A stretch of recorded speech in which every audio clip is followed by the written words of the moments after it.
Assalamualaikum warahmatullahi wabarakatuh. Teman-teman, kembali lagi di channel YouTube saya, Khairun Imam. Gimana nih kabar kalian? Semoga kita semua selalu diberi kesehatan, kemudahan, dan juga limpahan rezeki dari Yang Maha Kuasa, teman-teman ya. Nah, di video kali ini kita akan melihat bagaimana Subhan Palal, orang yang pertama kali mengadukan ijazah Mas Wapres Gibran Rakabuming Raka ke pengadilan, ternyata membuat sebuah gebrakan baru lagi, teman-teman. Dan ini sebenarnya sudah di luar Nurul. Karena dia mengatakan bahwa Anies Baswedan diduga itu bukan warga negara Indonesia. Waduh. Ini gerakan apa lagi nih dari Subhan Palal? Padahal ya, beberapa waktu yang lalu, dia ini diisukan bahwa ternak onta, ternak abah. Kok sekarang bisa-bisanya nyerang abahnya gitu? Bahkan dia katanya mau melaporkan ke polisi. Waduh. Makin kocak orang gini ya. Selain itu teman-teman, saya juga punya video di mana Bang Tri, tahu kan Bang Tri? Orang yang sangat getol melakukan fitnah dan tuduhan liar terhadap Pak Jokowi sampai detik ini, membuat sebuah pengakuan yang mengejutkan. Ya sepertinya cara dia nyari duit bersama dengan Rismon Sentana, ya dengan menyerang Pak Jokowi. Nah, nanti kita simak video pengakuannya ya. Dan ini juga sedikit mengagetkan. Karena Bang Tri mengatakan bahwa dia punya hutang 15 juta ketika di penjara. Tapi ketika dengan Rismon, dia mengatakan bukan 15 juta. Tapi menyebutkan angka yang lebih besar. Apakah dia takut dipalak oleh Rismon, teman-teman? Emang lucu-lucu orang-orang gini ya. Saya tuh nggak habis pikir ya. Kok gerakan-gerakan mereka ini semakin hari semakin terbaca gitu. Apa motivasi dia kalau bukan duit ya kan? Tapi sebelum kita mulai videonya, jangan lupa like, subscribe, dan share. Dan tanpa perlu berlama-lama lagi, mari kita mulai videonya berikut ini. Saya juga ada menggugat kandidat atau calon presidennya malah. Saya gugat malah status kewarganegaraannya. Saya sebut Anies Rashid Baswedan. Persyaratan subjektif yang kurang tentang kewarganegaraan. Saya sekarang punya bukti bahwa dia bukan WNI. Hah? Anies bukan WNI? Hah? Serius kok Subhan? Wah. Apakah kita harus memulangkan dia di daerah asalnya, teman-teman? Ya kemarin ini saya itu kan ragu-ragu. Saya ini mau ke Jakarta apa enggak gitu. Nah, saya dapat dari dia apa kayak mimpi gitu loh. Berangkat, ngapain kamu? Mimpi. Diem di rumah. Apa kamu mau mati di tempat tidur, nggak bisa jalan gini. Oh, berangkat aja ikut itu yang tamu-tamumu. Ya ternyata yang datang Rismon itu toh. Oh, padahal waktu itu belum ada tamu ya? Ya belum toh. Setelah itu baru Bang Rismon datang. Ya udah saya berangkat aja gitu. Nah ternyata saya terima kasih sekali sama Rismon, saya diberi ide. Pak, pokoknya Pak Bambang Tri, supaya Pak Bambang Tri punya duit, itu nanti podcast dengan saya, dengan Sentana, lah di podcast yang dengan Pak Bambang Tri ini, kita cantumkan rekening orang yang mau donasi sama Bapak gitu. Ternyata lumayan itu. Lumayan. Jadi, itu yang membuat saya bisa bergerak di Jakarta ini kemarin. Iya, karena praktis sekarang udah nggak ada penghasilan ya Pak Bambang ya? Saya itu ninggalin utang di penjara aja 15 jutaan itu. 15 juta? Sama teman-teman di penjara itu. 15 ya, juta? untuk beli makanan aja untuk gitu. Kemarin perasaan bukan 15 juta. Tapi dia ngomongnya. Thanks to Rismon itu. Gitu. Oke, boleh kalau gitu nanti kita tulis juga ini. Iya, itu yang mau saya ngomongkan sama Mbak Rahma. Ya, tampilkan kasihan. Iya, nanti ini nih ya. Kasihan. Orang nyinyir, sekarang ngemis lebih baik ngemis daripada ngerampok kayak Jokowi itu. Lebih baik kerja, bos. Lebih baik kau kerja sana, cari kerjaan. Kok ngemis sih? Cari kerjaan sana. Jangan kau serang-serang Jokowi sambil ngemis. Jangan. Itu namanya kau memanfaatkan Jokowi. Jangan. Kau nih mencari uang dengan menyerang Jokowi. Itu cara kau sambil ngemis gitu ya kan? Gitu. Saya yakin omongannya Bang Victor ini bener. Jokowi itu ngerampok duit triliunan dari berbagai macam. Nggak ada pula buktinya. Mana buktinya? Dari macam sumber kemarin itu, termasuk lewat siapa? Mulut kau aja yang Nadiem besar. Makarim, termasuk lewat siapa? Yang satu lagi yang Noel. Termasuk satu lagi siapa tuh? Yakult. Semua yang ketangkep ngomong store ke Jokowi. Iya. Ya, ini kedengarannya kayak nggak masuk akal sih sebenarnya. Emang nggak masuk akal, nggak masuk akal. Kau tadi juga bilang semua yang ketangkep nyetor ke Jokowi. Dari mana pula data itu? Hah? Dari mana pula informasi itu kau dapatkan? Hah? Itu informasi hoax yang kau sebar ulang kan? Aduh, kasihan juga orang-orang ini ya. Gampang banget percaya dengan framing-framing, dengan berita-berita hoax. Ya emang pecinta hoax ya orang-orang inilah teman-teman. Tapi saya pertama kali mendengar ijazah palsu itu juga kayaknya nggak masuk akal. Jadi saya nggak berani langsung menafikan gitu ya. Karena dengan Jokowi ini semua yang nggak masuk akal ternyata dia lakukan. Jadi saya nggak berani knowing Jokowi begitu ya. Saya nggak berani langsung. Dulu awal-awal terus terang saya nggak percaya. Bahkan saya kan sempat jadi pendukung Jokowi begitu ya. Jadi ketika ada bilang, Jokowi PKI gitu, pasti saya nggak percaya. Jokowi ijazah palsu, saya nggak percaya. Semua saya nggak percaya itu. Ya tolol kalau percaya. Inilah hebatnya Bambang Tri. Kan seolah saya bisa jadi peramal itu.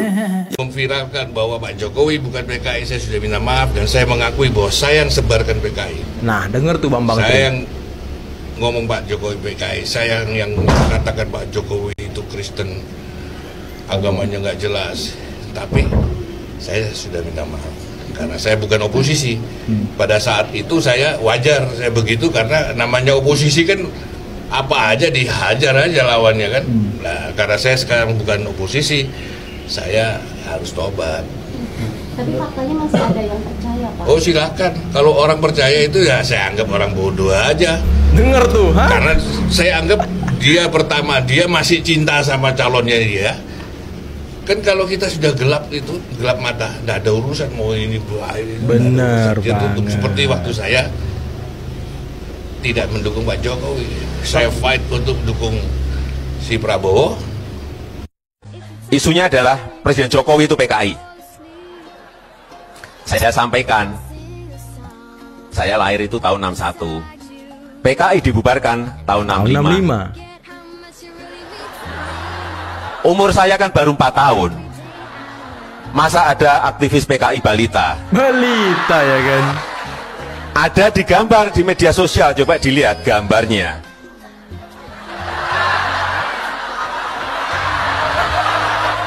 Tahun 1955, saat PKI, yang namanya ketua PKI namanya DN Aidit, itu sedang menyampaikan orasinya.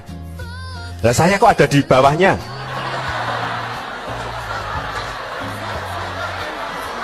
Padahal saya lahir saja belum. Inilah yang namanya era digital tetapi digunakan untuk hal yang tidak jahat. baik. Betul, Pak. Kenapa Kapolri tidak tegas? Halo, Bapak Listio Sigit Prabowo yang terganteng di dunia dihina oleh si Rismon Sianipar. Kami ini sebagai masyarakat yang pencinta Polri gregetan ngelihatnya. Setelah saya ngomong begini, tangkap Rismon dan Roy Suryo. Mudah-mudahan ya. Tolong ya Pak Listio Sigit Prabowo, selamatkan citra polisi, Pak. Melihat anggota lainnya dihina gitu. Coba tolong Pak, tegas sama si Rismon ini Pak ya. Saya marah ini Pak, karena mereka ulahnya udah membuat kekacauan di DPR kemarin Pak. Dengan provokasi mereka. Mereka tuh di balik layar mereka setelah DPR hancur kemarin mereka pura-pura nggak statement. Padahal sebelum-sebelumnya mereka lah yang manas-manasin agar DPR itu dibubarkan.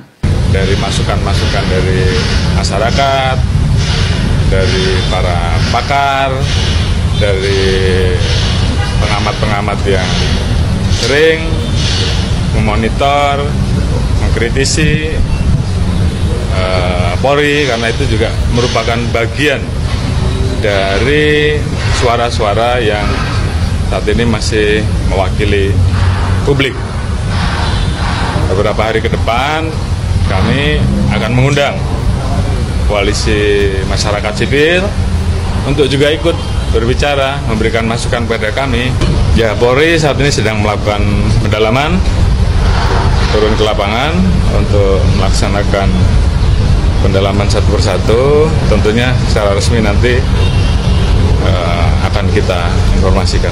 Atau misalnya apalagi dikaitkan soal ijazah lagi. Aduh, ijazah. Bahwa itu disampaikan karena ingin melawan isu soal ijazah. Berkali-kali ketemu Pak Jokowi cuma ketawa. Terlalu sepele itu dia. Karena memang itu kan kosong sebenarnya. Gitu loh. Kan berkali-kali juga kita sampaikan bahwa hantaman yang dilakukan terhadap Pak Jokowi dan Mas Wapres itu hantaman yang sangat sepele sekali. Soal ijazah ini sangat sepele sekali. Gitu loh, sangat sepele dan menurut saya ya ini kayaknya menguntungkan Pak Jokowi sama Gibran. Jadi televisi lah dan media lah membuat ini seolah-olah drama yang seolah-olah Pak Jokowi tersudut, Pak Jokowi terzolimi dan seterusnya. Padahal sesungguhnya menurut Pak Jokowi ini mainan sepele gitu. Sepele. Bukan sesuatu yang sangat membuat dia itu jangan kan risau, kepikiran aja enggak dia. Oh. Biasa aja sih. Orang dia ngomong ijazah ketawa-tawa sama gua. Bahkan si Tifa mengatakan saking memikirkannya masalah ijazah merasa terpojok sampai sakit sehingga berubah kulitnya dan seterusnya, kan begitu. Nah, soal sakit ya. Jadi sebelum Pak Jokowi sakit nih gue cerita sedikit ya. Di tempat gue tuh, di rumah gue tuh tiba-tiba Pak RT gue tuh sakit, ketua RT. Sakit apa? Nggak tahu, sakitnya agak aneh. Gue jenguk. Betul. Ada perubahan kulit gitu ya? Semua sekujur badan. Kaget gue. Bengkak-bengkak segala macam. Terus berapa waktu kemudian dengar Pak Jokowi begitu kan? Kok mirip gitu? Kok mirip ya? Kok jangan sama gitu. Nah kemarin waktu ketemu gue konfirmasi nih. Kebetulan sebelum ketemu Pak Jokowi ketemu juga dokter kepresidenan nih. Iya. Gue tanya kan. Iya. Sakitnya apa Bapak? Gue bilang. Sakitnya modelnya begini-begini nggak seperti Pak RT saya. Oh iya Mas, karena kemarin ketemu Pak Jokowi. Oh iya. Saya bilang itu RT saya udah sembuh Pak. Gue bilang udah kembali normal dia pakai salep. Dia pakai salep gitu, dikasih dokter lah pakai salep, dia sembuh. Nah itu kan seperti kayak ganti kulit. Jadi badannya itu sehat, Bud. Cuman kulit ya. Kulitnya. Jadi kulitnya nih yang bermasalah nih. Jadi nanti dia ganti. Dan itu yang sekujur badan. Termasuk Pak RT. Bukan karena banyak pikiran atau karena depresi. Itu enggak fitnah itu dari gerombolan pembenci. Dan ada beberapa juga kasus yang sama nih yang gue lihat nih. Gitu loh, kena virus itu. Dan mungkin ya namanya juga kita hidup di alam bebas gini kan, kadang juga kita nggak tahu juga virus masuk, mana daya tahan tubuh lagi nggak bagus segala macam gitu. Jadi kalau yang disampaikan para pembenci itu bawa pikiran sorry ya kan gitu ya. Jokowi sama sekali nggak kepikiran tuh.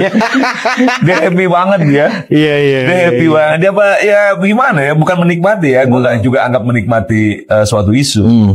Tapi bahwa dia anggap ini tidak penting untuk terlalu dipikirkan, itu jelas 1000% itu nggak penting. Karena menurut begini orang sejak awal ya, sejak pelantikan Prabowo Gibran itu mengincar Pak Jokowi, mengincar Mas Wapres gitu, karena masih berkuasa Mas Wapres sebagai bagian dari kekuasaan gitu. Itu kan nggak punya isu lain.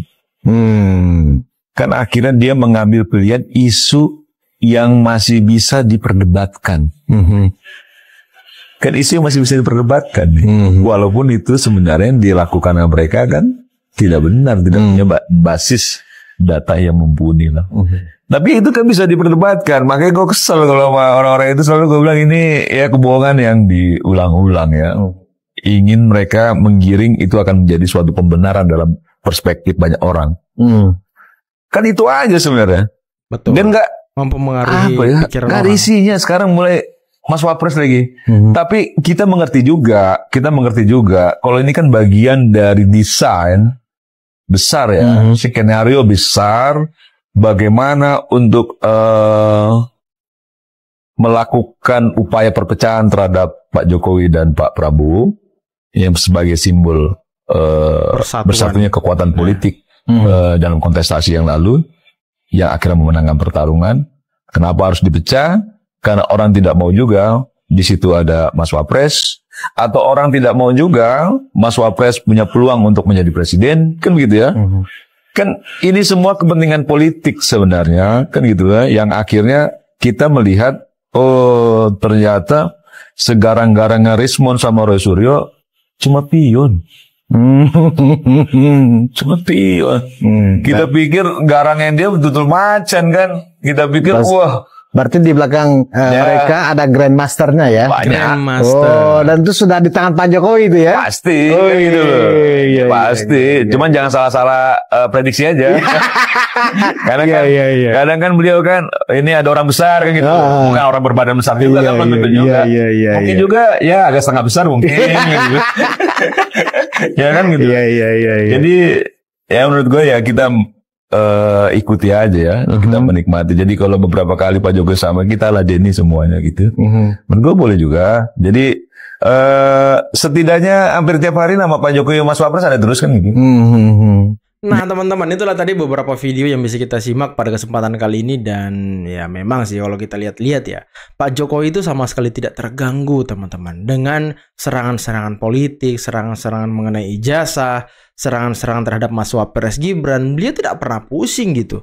Bahkan ya kenapa saya ngomong seperti itu, ketika kuasa hukum beliau tampil di iNews Rakyat Bersuara, beliau menyampaikan bahwa Pak Jokowi sebenarnya tidak ingin kasus ini buru-buru juga. Nah ini bagi teman-teman yang mungkin tiap hari menunggu kabar, kapan nih Royce CS dibui, kapan nih mereka ditangkap. Sabar teman-teman. Pak Jokowi sendiri tidak mau kasus ini buru-buru. Beliau memberikan kesempatan, beliau memberikan ruang yang luas, yang sebebas-bebasnya kepada Polri untuk bekerja secara independen, biar tidak lagi diserang oleh gerombolan pembenci ini. Makanya polisi ya, Pak Jokowi juga ya santai-santai aja teman-teman. Ya polisi silahkan bekerja dengan baik, seobjektif mungkin, jangan ada lika-liku atau kong-kali-kong sama sekali. Silahkan Anda bekerja sebebas-bebasnya, tentukan nanti siapa tersangkanya kalau memang dia bersalah. Pak Jokowi tidak buru-buru teman-teman, beliau santai. Pak Jokowi ini mungkin sedang menikmati juga kasus ini. Ya seperti kata Ketua Rampai Nusantara tadi ya kan, nama Pak Jokowi setiap hari disuarakan, nama Pak Jokowi setiap hari dibicarakan, sama seperti Mas Wapres Gibran, setiap hari dicari-cari netizen, setiap hari dicari-cari gerombolan pembenci, di mana Mas Wapres, di mana ya pokoknya itulah. Baru kali ini juga ada Wapres selalu dicariin oleh pembencinya. Ada kejadian Wapres dicari, kok Wapres gak muncul, kok Wapres gak tampil. Ada kejadian lagi, kok Wapres gak datang ya, kok Wapres malah di sana ya. Nah, ini kan sesuatu fenomena yang sangat luar biasa. Dan baru kali ini juga ada seorang Wapres mau dimakzulkan dengan gerakan yang sangat luar biasa teman-teman. Biasanya kan yang mau dimakzulkan itu presidennya, ini malah Wapresnya. Kan kocak. Setakut itu mereka melawan Mas Wapres Gibran nantinya. Karena ruang gerak mereka tentunya tidak akan ada gitu. Ketika Pak Prabowo dan Mas Gibran nanti sewaktu-waktu di 2029 itu berpasangan lagi, nah ini membuat mereka semakin tidak punya peluang untuk menaikkan calon presiden mereka yang selama ini mereka mau usung teman-teman. Kalau Prabowo Gibran menang lagi 2029, ya ini harapan kita ya. Di 2034 potensi besar bagi Mas Gibran untuk menjadi calon presiden. Itu potensi besarnya teman-teman. Dan keberlanjutan dari program dari Pak Jokowi, kemudian Pak Prabowo 2 periode, bisa dilanjutkan Mas Gibran. Legasi-legasi yang bagus, seperti makan bergizi gratis, sekolah rakyat. Ini kan core-core dari program Pak Prabowo. Bisa dilanjutkan sedemikian rupa teman-teman. Nah itulah mungkin harapan dari Pak Jokowi juga. Jadi kepemimpinan ini ya berlanjut terus. Tidak ada yang ganti, program stop, ya ganti program baru. Nah biasanya kan seperti itu. Nah ini yang kita hindari. Nah dengan pengakuan Bang Tri tadi ya yang katanya nyari duit dari donasi ya kan, dengan menyerang Pak Jokowi juga, ini kan ya gerakan-gerakan sangat memalukan dari mereka gitu. Nggak malu gitu mereka ngemis-ngemis seperti itu. Sampai nunjuk-nunjukin rekening ya kan. Aduh. Inilah ya cara-cara cari duit yang memang sudah dianut oleh gerombolan pembenci Pak Jokowi. Tidak serang Jokowi, tidak makan bos. Nah itu yang sering saya katakan teman-teman. Tidak serang Gibran, tidak makan bos. Karena ini sepertinya ya gayung bersambut semua nih. Ada bohir-bohirnya, ada orang-orang yang mengorkestrasi. Dan lagi tadi Pak Subhan Palal menyebutkan Anies katanya bukan WNI. Waduh, ini mengejutkan juga nih pengakuan Pak Subhan ini. Membuat saya tercengang gitu ya kan. Dan katanya sudah digugat. Waduh, hasilnya gimana ya? Apakah memang kita harus balikkan dia ke daerah asalnya? Tapi itu terserah kalian aja teman-teman ya. Tapi mungkin cukup sekian dulu video kali ini. Jangan lupa like, subscribe, dan share videonya. Akhir kata, billahi taufiq wal hidayah. Assalamualaikum warahmatullahi wabarakatuh. Bye-bye.